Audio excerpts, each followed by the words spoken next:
It's The World This Week, 7 days, 4 Paris-based correspondents, 1 hour. The World This Week in partnership with the Daily Beast. Foreign editor Christopher Dickey is with us after a quiet 7 days, right?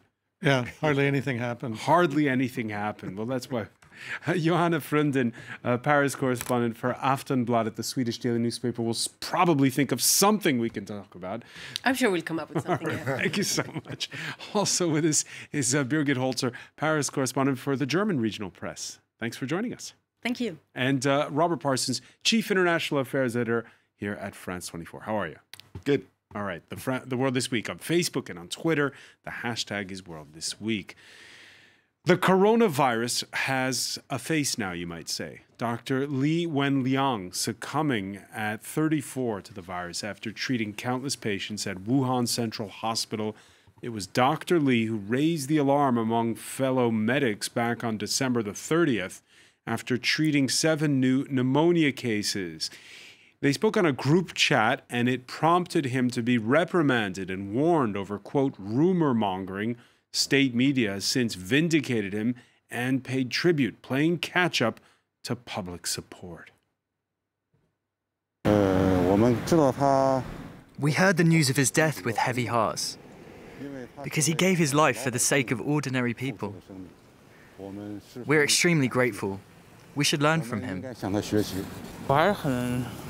I feel very sad. He was such a nice person, but he still didn't pull through. Those left don't dare speak out. I'm lost for words. He put society first.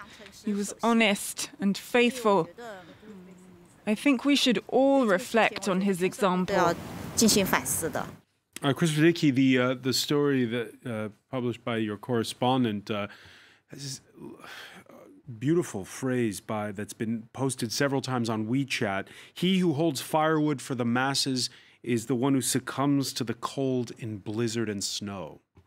Sure, it's all about self-sacrifice, and you heard that in the quotes in what people were saying just now in your report. You know, I think that this is really potentially a kind of a black swan moment, one of those unforeseen, unpredictable, but world-changing events. This whole business of the coronavirus, but also the death of Dr. Li, because people identified with him. You can hear that, and all over. We're talking about tens of millions, maybe hundreds of millions of people who identified with him and identified with the need for freedom of speech. That was one of the, not his last words, but he said in an interview a little bit before his death, you know, this country needs more than one voice, not just the voice of the Communist Party, is what he was saying. It needs people to be able to speak out, to be able to be free to talk, which is all he was doing. He wasn't trying to subvert the government when he warned about the coronavirus, or it didn't even have a name when he first identified it. He was just trying to say, this is a danger we need to address.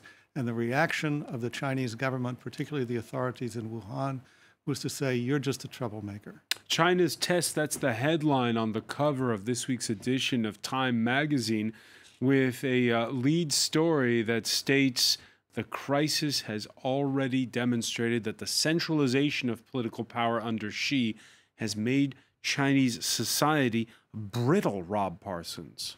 I think it has. But, you know, Chris was asking the question, could this be a turning moment for China? I somehow doubt it. It would be very nice if it were to be, but I think the likelihood that China under Xi Jinping is going to change in the direction of greater transparency, more voice for the people, is just not going to happen. He's a man who, during his years in power, has done exactly the opposite. And although one can argue that this sort of incident is intrinsical to the nature of Chinese power, I don't see him going down a different route from the one he's chosen. But he does face, you were saying yourself, he does face an unprecedented test. Absolutely. The censor's unable to take the hashtags faster than new ones are coming up. No, it's astonishing. You know, over 1.5 billion views over the last 24 hours on social media for hashtags touching in one way or another the case of Dr. Li. And the Chinese authorities must have thousands of people, struggling, going as fast as they can to pull them down as soon as they come up. But they're not doing very well. One goes up and, 100,000 people are watching before the authorities manage to get hold of it and bring it down. But that just shows you, how bankrupt the system is that should be happening. But, I think the state is strong enough to survive this. In the long run, perhaps not, particularly given the fact that the economy is beginning to slow down and struggle, partly, too, as a consequence of this. Growth was 6.1% last year. It's projected this year to fall down to 4.8%, largely in part due to the effects of the coronavirus outbreak in China. That means less jobs for people, less money spent on social welfare, all those sort of things.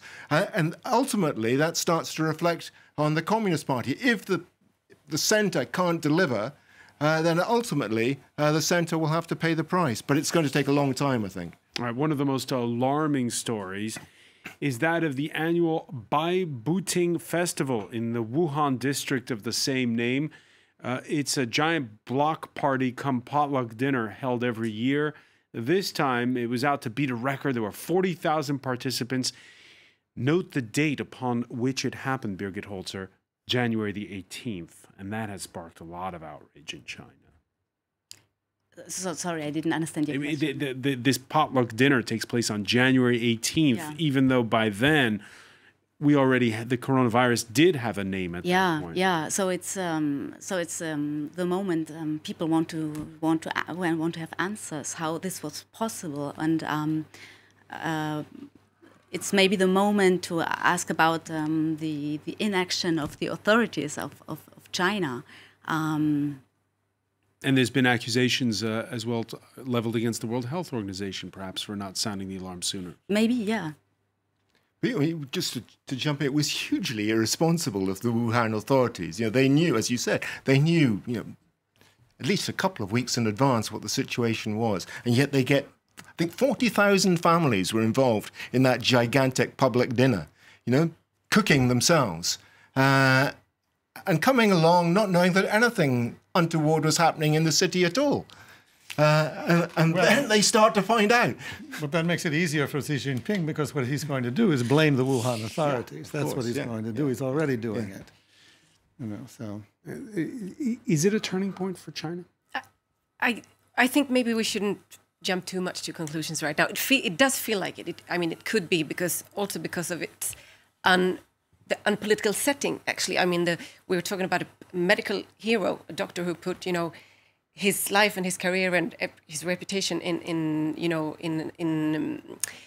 pretty much prepared to do anything for his people. He's not a political dissident, as you said. It's a virus that's worldwide spread now. So of course the setting and the issue and the size of this problem could well be it could be a good ground for a turning point.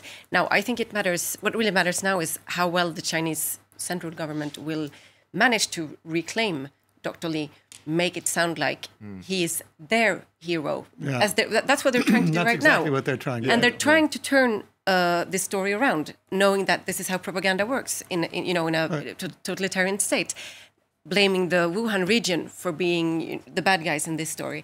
Now, will they manage, or will people actually see through this and realize that we are being taken for fools, yet again? I think that's the big issue, but it could definitely spark, because people are scared at the same time, being scared for your life, realizing you live in a, obviously not democracy, you have no freedom of speech, and your national hero is being used by the government. Those are many ingredients at one time that could spark a real change. Yeah, in fact, as far as we can tell, this Communist Party didn't want to let him die.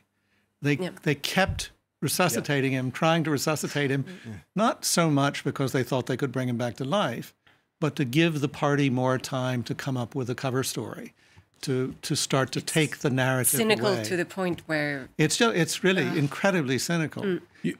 What can you expect? You're saying the Chinese are scared, Johanna Freund, and Japan, by the way, with this cruise liner. Let's talk about that. 41 new cases on the quarantined Diamond Princess. That's on top of the 20 escorted off the ship earlier. Nearly 3,700 passengers and crew remain aboard. This is off of one of Okinawa's outer islands. And they want to get the ship out to another port. Nobody wants to take the ship. They have other cruise liners that are supposed to come in. Now, you think back to 2003 and the SARS outbreak. There were 800 killed then.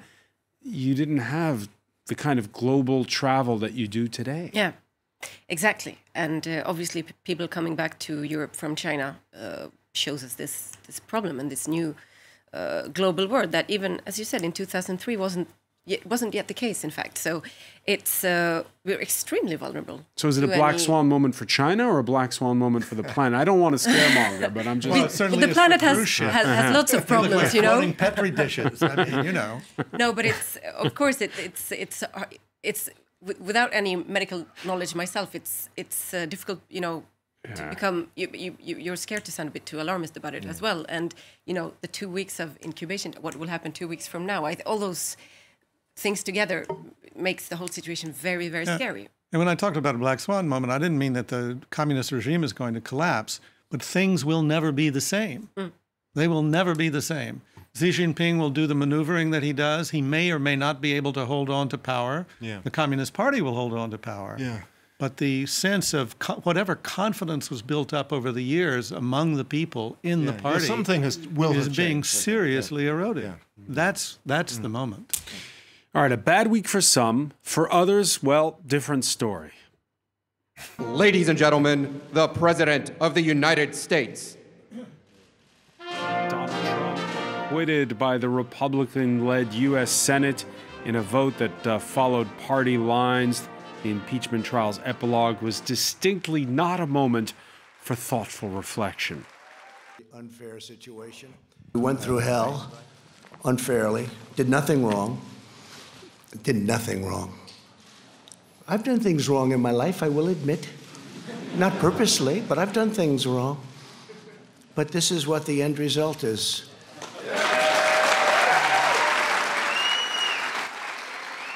The Washington Post. Didn't you used to work there, Christopher Nicky? Great advertisement. We never ran that headline. Is this going to all just kind of be forgotten, what we've witnessed, or is this... I think that there is a real chance a lot of this will be forgotten. I mean, the news cycle moves along very quickly. I think people were already tired of this whole process. It's a little bit like Brexit. At the end of the day, did people really want Brexit? No, I don't think so, but they just didn't want to hear about it anymore. Yeah, and I think Trump understands that very well. This is sort of the equivalent of the mission accomplished moment for Donald Trump. You know, you can turn the page now. I'm innocent. Goodbye to all that. Question I have actually is, will Donald Trump forget it? And he is such a vindictive, narcissistic person. My guess is that he will not. Yeah, you were with us keep it alive. You were with us last night when he used explicatives at one point even, and bullshit. That was the word I think he used. It was, and we can all say that now. The president says that in the name of news accuracy. But did he overplay his hand? Oh, I don't know. I mean, it depends who he's talking. You know, he's talking to his base as ever. You know, he can't overplay his hand. You know, the more he says it, the more they love it. I don't think it does him any damage. I think the further we go down the road, it's going to be a question really of whether the Democratic Party first of all can get its own act together, and whether it can find somebody who is strong enough, attractive enough, with a graspable program sufficient to attract that sort of middle ground of American politics, which hasn't been bought in by the Donald Trump. I won't use the word that he used, but really, as long as Trump can claim all the things he claimed in his State of the Union address about the economy, nothing's going to happen to him. All right, making Trump's week all the greater, the chair of the Democratic Party's National Committee calling for a full review of the Iowa caucus's result. Iowa caucuses, those quaint public gatherings that are very hard to explain to worldwide audiences, where this Midwestern state kicks off primaries to the nomination for president. In this instance, descending into confusion when technology failed to keep up with a new and perhaps even more Byzantine tabulating system. By the time results had come out, candidates had long since moved on to New Hampshire ahead of next Tuesday's primary there. We are, last I heard, in Manchester, New Hampshire today, holding a press conference that should have occurred 3 nights ago in Des Moines, Iowa, but for the inability of the Iowa Democratic Party to count votes in a timely fashion. That screw-up has been extremely unfair to the people of Iowa. It has been unfair to the candidates, all of the candidates, and all of their supporters. Birgit Holzer, is the German press asking the same question as the French press, which is Donald Trump going to get reelected at this point? Yeah, of course. I think it's the European press who is asking this question, and I think this week was an important week to look at the campaign just beginning and see in one way the chaotic situation for the Democrats, looking at what happened in Iowa, and also they show that they don't have any power to give a response to what Donald Trump is doing. And in the other way, Donald Trump saw that he not only can say whatever he wants to say and offend whoever he wants to offend, as he did, but he can also do whatever he wants to do. He can abuse his power, and there's no consequences. The polls show that this impeachment trial was not really changing people's mind on him, so he can do whatever he wants.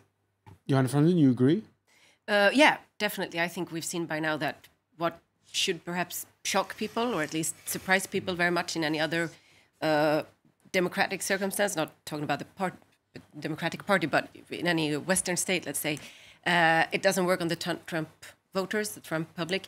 It has stopped working, let's be honest, on most people, because it's just, so it keeps getting worse to the point where there's nothing shocks you anymore, nothing surprises you anymore. This is one of the great effects, I think, behind any unbeatable politician, is that you keep pushing the line a little bit further each time, and by the end of the day, you're just like you said, everything is allowed. I mean, you can. I think Trump said it himself. I could be standing on.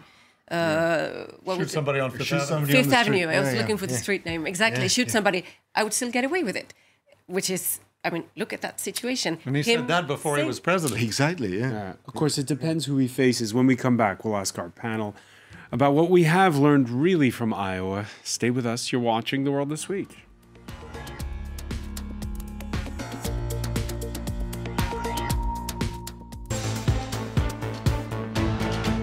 Welcome back, and welcome if you're just joining us. It's The World This Week. The World This Week in partnership with the Daily Beast. Foreign editor Christopher Dickey is amongst us, as is Johanna Frundin, Paris correspondent for Swedish daily newspaper Aftonbladet. Welcome back. I mispronounced that. Aftonbladet. Bladet, there we go.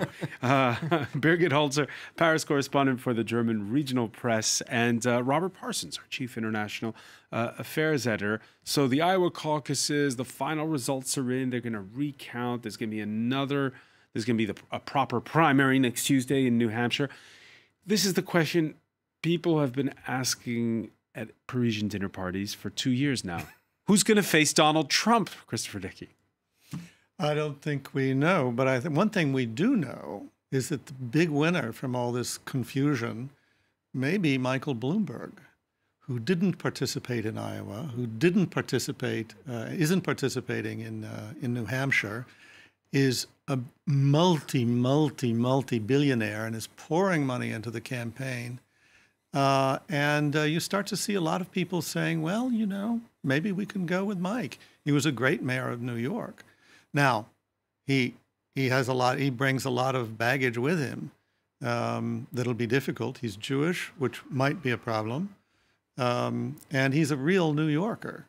which might be a problem. And he also represents the nanny state for a lot of people, the idea that the government will interfere with your life, which a lot of Americans resent, even very middle-of-the-road Americans. But the point about the Iowa caucuses and the New Hampshire primary is U.S. citizens like to see their politicians eat a corn dog and do this kind of retail politicking where you have to shake a lot of hands. Let's say the media like to do that. It gives them something to do.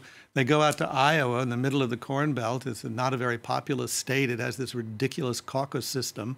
It looked ridiculous before this time around, but really looks like a total washout. And the fact that now. the turnout was 1/3 lower than what it was when Barack Obama won in Iowa in 2008, what does that tell you? Well, it tells you nobody's that enthusiastic about anybody except maybe for Bernie's supporters. The whole Bernie bro thing is a big deal, and those people are passionate and crazy and often malicious, if you want to know the truth. All right, we talked earlier about Brexit running and running. We talked earlier about the impeachment proceedings running and running. Johanna Frenden, what's the thoughts on the U.S. election process, where, again, it was February... early February in Iowa, and it goes all the way to November. Yeah, it seems like it's eternal, doesn't it? I mean, there's no starting point. There's no, hopefully there's an end to it. But I do very much get the feeling, like Christopher said, that everything is about Trump anyway, and whoever the Democrats pick is the person that could beat Trump. It doesn't seem so much to be about who can lead America in the right direction, who could be, a voice for the future or hope or whatever, all the things that Barack Obama incarnated in his time. Everything is about Trump, even in the Democratic field. And what happened in Iowa certainly doesn't help any part of the Democratic Party out in that sense. So they look very weak, and the timing is also bad because Trump was acquitted with the impeachment. I don't get very enthusiastic about it, to be honest. One final consequence of those Iowa caucuses, a lot of people in the France 24 newsroom asking how to pronounce Buttigieg. Yeah, I could use that too. Now we know. Mayor Pete. But I agree with Christopher, really. I think, it'll be interesting to see what Bloomberg makes of this. But, out of the other candidates who stood, none of them, apart from Buttigieg, who obviously did better than people expected, but I don't think anybody really expects him to be the final Democratic candidate at the end of all this. So you wonder, Bernie Sanders didn't get the people out in the way that probably he was hoping he would get them out. Joe Biden, fourth place, just made the cut at 15%. On the other hand, he wouldn't have expected to have done well on Iowa. But again, you would have thought that, he would have liked to have done a little bit better that so he could get his funding moving a little bit faster than it is at the moment. But I really do think, as Christopher said, that Bloomberg must be looking at this and rubbing his hands with glee. I think he's really got a good chance coming Super Tuesday. Yeah, but his big test will be in South Carolina, not the best state for him. All right. He may have been leader for a day, but Germany won't soon forget the name of Thomas Kemmerich, the standard bearer of the Free Democrats, who in last October's elections in Thuringia scraped into the regional parliament by just 73 votes. He decided to throw his hat in the ring to try to be state premier, and by a 42-41 margin unseated the leftist incumbent in that southeastern state, thanks to the votes of the far right, Birgit Holzer, a first since World War II. The next day, it's all revoked. So there's going to be snap elections now. Was this just one mishap, or is this a sign that times are changing in Germany? Maybe times are changing. I think this is a political earthquake that we saw. The party of Angela Merkel, the Conservatives, broke a taboo. Even if it was in a local or regional election, federal state concerned, but it's concerning now the whole country, and we saw demonstrations in the whole country because this right party is only existing for some years, and now they're going up and up. And it was a real taboo to work with them. But we also see the lack of authority of the the new chef of the party, Annegret Kramp-Karrenbauer. It's hard to also known as hard to spell. Can we call her AKK? That's easier. And even of Angela Merkel, because we still don't know what's going to happen now. All right, let's talk about that, because as you say, at the heart of it is the head of the new head of the ruling Christian Democrats, Angela Merkel's anointed successor, AKK, who had explicitly forbidden the CDU at the local level to enter into any kind of pact with the Alternative for Germany party, the AfD. The orders were ignored, and so the following day we had to hear from the boss. This is unforgivable, and that's why this result must be reversed. The CDU cannot participate in a government headed by the elected premier. So will Annegret Kramp-Karrenbauer ever be Chancellor of Germany? This might be hard for her because she is already not very popular. She already did some mistakes. And now the party is in a big problem. And even the big coalition with the Social Democrats is in a way suspended because... There's going to be a big crisis meeting on Saturday between the CDU and the Social Democrats. Yes, I think they really need to find a solution, but it's quite late now to find a solution now. And the Social Democrats, some of them saying this is the time to quit that grand coalition. Could that happen? I don't think that they really want to quit, because they would be in a big problem too. Maybe we would have new elections in Germany. Nobody really wants this because we will have elections in 2 years. Nobody's really ready for this. But I think we see the limits of this big coalition, and we see the limits of AKK. We also see the limits of Merkel. It's very unuseful that when we saw her, she spoke from South Africa. Normally, she doesn't speak about. Yeah, she was in the company of the South African president. Yes, yeah. So this shows that this is a really big crisis. Yeah. Here in France, Johanna Fronten, it was in the early 1990s. There was a shock similar to the one that was described there by Birgit, because there was a regional council in the Lyon area. A former defense minister from the centrist who had agreed to have the far right help him prop up his coalition, and he became the head of that region. It was a big stink because there was this, what we call in French, this sanitary cordon around the far right that had been broken. Your thoughts on what Germany must be going through now as a result? Well, I think recent history, repeats itself. It obviously took a lot longer to happen in Germany, and the reactions are much more, of despair. And as you can see, Angela Merkel, this is obviously we all know that historic national trauma that it evokes for many people. What you mentioned, what happened in France, we've seen the same in Sweden, for instance, where I'm from. It's, to get the extreme right or the alternative right or the radical right into power, you always need an enabler, and it's very often the traditional right.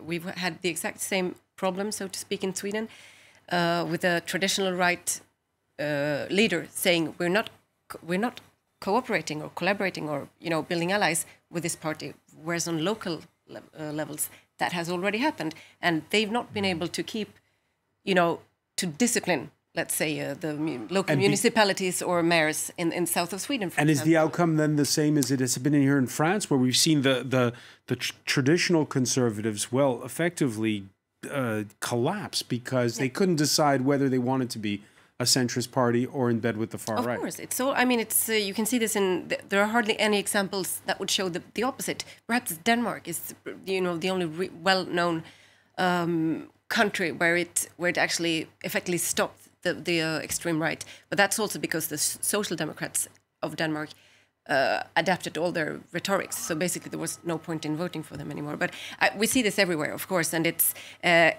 surprising, not to say sad, to see that it keeps repeating itself in so many different countries. Although the result is usually always the same in the end. You wash the extreme right, and you enable them, and you show them. You open the door for them, basically. That's true. But on the other hand, I think we were all expecting a much bigger wave of extreme right victories in the European elections than actually happened. And the big winners in the European elections ultimately were the Greens. Yes. So I think one of the things to watch in European politics going forward, we don't have the equivalent really in the United States, is the power of the Greens, the influence of the Greens. In Thuringia, for instance, Die Linke, the left-wing party, and the SPD, if they can get together with the Greens, they'll be able to take it over the top. It'll be a minority government, but that's what had been expected. Well, no, if there's a new election. Yeah, if there's a new election, of course. Yeah, and the Greens will win. If there's a new elections, Greens and Social Democrats will win. And in Thuringia, which is at the border of the former West and East Germany, it's in ex-Eastern it's Germany. in the former East Germany, you had a brand of the AfD, of this far-right party, which is particularly vociferous. Yes, because the chef of the AfD in Thüringen is Björn Höcke, and he's known as a fascist. It's a Kurd trial.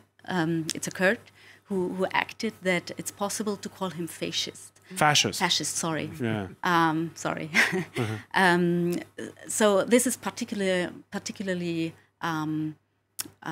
shocking for all Democrats in Germany, that people from a democratic party are cooperating with his wing, his part of and there's history here as well, isn't there? People have been drawing the analogy with the 1930s. 1930, Hitler's Nazi party doing well in elections in Thuringia, and the political establishment beginning to consider the possibility of doing deals with the Nazi party. Is that what's happening in Germany today, that the political establishment is beginning to crumble, that it's becoming acceptable to do deals with the AfD? Yes, of course, and they don't really want to see it, but this is all the work of the AfD to say, no, we are nothing to do with the Nazis, but we see that it's the opposite. One final anecdote on this: the German press reporting that the man we mentioned at the outset there, Thomas Kemmerich, may wind up earning 93,000 euros in payments and official perks for his 1 day on the job. Here in France, a brave account by a former Olympic figure skater started it all. Sarah Abitbol breaking the silence on the man who, she says, stole her virginity. The coach, she claims, went into her dorm room as a young teenager and awoke her while she was sleeping with her stuffed animals to rape her. She raped her on several occasions. More have come forward with allegations of their own, and a criminal investigation's now been opened against Gilles Beyer, already the subject of a probe all the way back in 1997, and who, until 2 years ago, was on the Federation's executive board. Now, that was last week's story. Now, it's about the man who put him back on that board, Didier Guélaguet, longtime president of the French Ice Sports Federation, who, by the way, competed with Beyer when they were both figure skaters, and who was refusing the pressure from the sports minister to resign. He was removed from the national supervision role, and then 10 years later, Mr. Guélaguet, president of the French Ice Sports Federation, asked the executive committee of the federation to reinstate him as team leader in contact with young children. Chris Felici, by the way, this is the same Didier Guélaguet involved in the 2002 bribery scandal at the Salt Lake City Olympics, and who had to take a hiatus for 3 years from the federation. You know, sports politics, the politics of sports, it's such a small world. People know each other very well. They deal with each other for years, for decades, for generations, and they scratch each other's back. And so, especially when you're talking about old men, they have been around for a long time. They never had any respect for the young women they were dealing with. If you have a guy who was already involved in a bribery scandal, oddly enough, you shouldn't think it too controversial, too surprising that he would be a defender of another old guy who was doing horrible things with really little girls. I mean, Abitbol was 14, I think, 15, when she was raped. So, and there was another woman, girl who was involved who was 14. So we're talking about really, really little girls. But we could be talking about the Catholic Church. We could be talking about the movie industry. We could be talking about other sports. We could be talking about gymnastics in the United States. This was all pervasive in all kinds of realms, and we are slowly seeing it come out and some remedies made. Some remedies, not a lot. All right, Gallagher himself with a dig. He had a big press conference Wednesday, had a dig at the sports minister. She herself is a former Olympic medal-winning swimmer. This over a sexual assault complaint lodged against a former coach at her own club in the Paris suburb of Clamart. It's like asking the minister to resign because in her own swimming club in Clamart, they found a sexual pervert. Did she even investigate?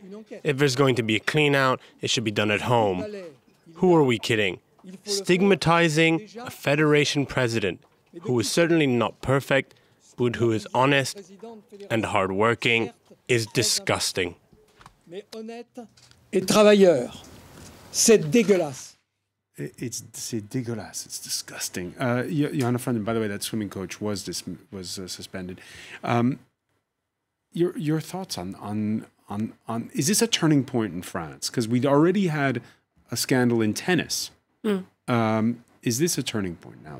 It could be. I think the timing is right. I mean, without sounding too brutal about it, because we're also living in a post-Me Too era that has done a lot for, especially for victims, you know, to be able to open up about these things and putting the blame where it should be. So I think it could be. It's important to remember that there are certain sports, especially individual ones like ice skating, tennis, gymnastics, and athletics, for example, where this is, I believe, more common because the coach and the trainer is usually the idol already, you know, of the yeah, and you can have the same coach from the age of 8 to the age of 25. Exactly, yeah. And this person has such an influence on you, and it's such an authority in your life. So, you will accept anything.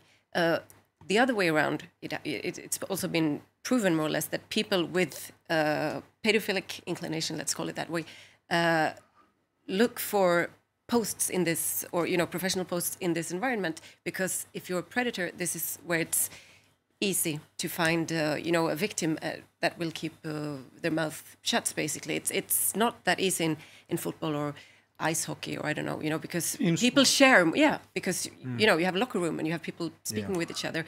So, and also because the girls start very young, in ice skating, in gymnastics, and so on. So there are many reasons why it's more common, I believe, in these sports. I think there is the omerta is obviously taken away. It burdens me to think about how many girls we have not heard from, in the past years, and that will not, who are too traumatized to speak about it and who have just tried to forget. But I'm sure there are lots and lots of victims that we do not hear about. And probably boys as well. Oh, yeah, definitely. Well, they definitely are boys. One of the suggestions, Johanna Franden, that has been put forth is that for these individual sports, that there be not one, but for the top athletes, 2 coaches, always a man and a woman. Yeah, I would perhaps feel a little bit... being extremely suspected if I was a man in this position. There is no. It's also a sort of maybe a collective punishment a little bit to the vast majority, I would believe, of men who are involved in this business. But looking them up, looking up criminal records, for example, which is not done in lots of clubs, or making sure that you have a control every now and then, could be a measure. The media looking into this a little bit more is another, because as with the Catholic Church, sports, individual sports, is very under scrutinized or undercovered, in fact, from the media, unlike the political world, where this probably wouldn't have been able to go on for that many years.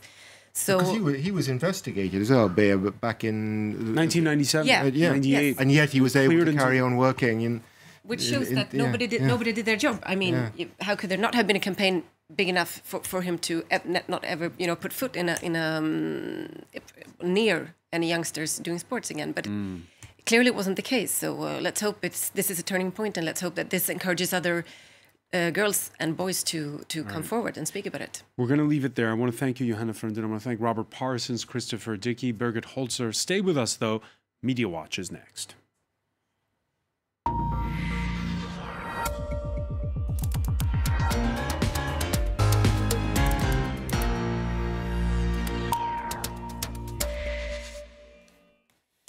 And we say hello to Emma James. Hi there. We mentioned it at the outset.